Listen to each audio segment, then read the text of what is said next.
Part 2. 6 ways to make people like you. First, become genuinely interested in other people. Who is universally loved as friendly, approachable, a dog. They're always excited to see you and seem like you are the most important thing in their world. Showing interest in other people makes them feel important. All of us like people who admire us. People aren't interested in you or me. They are interested in themselves every day for their entire life. When you see a group photo, whose face do you look at first? Remember, you make friends much more easily by being interested in them than by trying to get them interested in you. Ask people about their background and their goals. Remember problems people are having, and when you come across a solution, share it with the person. Go out of your way to talk to people who are beneath your level. Employees who don't report to you, service people. Extra. For people above your level. Express a genuine interest in them, their work, and their advice. They feel important when they can pass on the secrets of their success. Second, smile. A smile says, I like you. You make me happy. I'm glad to see you. It's a message of goodwill. Once upon a time, a New York stockbroker by the name William B. Steinhardt decided to try something new on the author's advice, previously notorious grouch, who rarely smiled in his personal or professional life.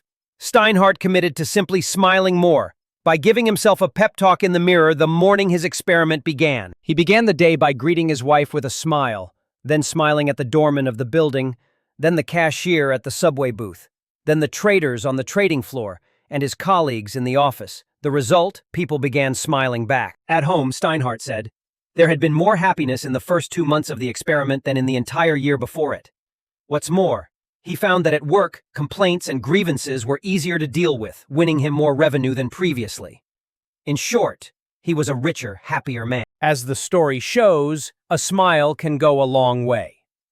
If someone we've just met smiles at us, we tend to automatically like them. The smile of a baby, for instance, immediately makes us warm and fuzzy inside, as does seeing a dog wagging its tail out of sheer delight at seeing us. So if you want to make yourself instantly likable to someone, show them that you're happy to see them by smiling. When they see how happy you are to meet them, they can't help but be happy to see you too. Third, remember that a person's name is, to that person, the sweetest and most important sound in any language. A name is a person's identity. It makes her unique among all others. This is the principle I always ignored before.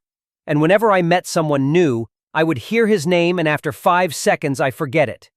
And later on when I need his name, I would always excuse myself by saying, I'm so sorry, I'm so bad with names. Could you please repeat your name again? After reading the book, I noticed this was a huge mistake. When you remember another person's name, it shows that you really listened and cared when you were talking. Using names reduces the barrier and making other people feel more close to you. These days, when I meet someone, I really pay attention to the first few seconds when they mention their names. And instead of just saying, nice to meet you, I always say, nice to meet you, Tom. By repeating the name, I remember it better. Plus, it makes the other person feel connected to me. So, next time when you go to the gym or somewhere else, instead of saying, hi, how are you today? Say, hi, Thomas, how are you today? You'll start seeing the difference. Saying the name is a welcome compliment. Forgetting it or misspelling it is a crippling mistake that suggests you don't get enough to get it right. People pay loads of money to have their names remembered after they die. Naming buildings, having parks dedicated to their name. Business person who can't remember the names of his important clients is simply saying that he doesn't care about a big portion of his business. Carnegie wanted to merge with a car company called Pullman. When Carnegie mentioned that the new company would still be called Pullman, Pullman became far more eager. If you're having difficulties remembering the names, then make sure you catch it when it comes up the first time in a conversation. And ask for it to be repeated, or even spelled out if needed. Then repeat it back to the person multiple times during the conversation. Finally, when you are alone, make some type of connection to remember it better.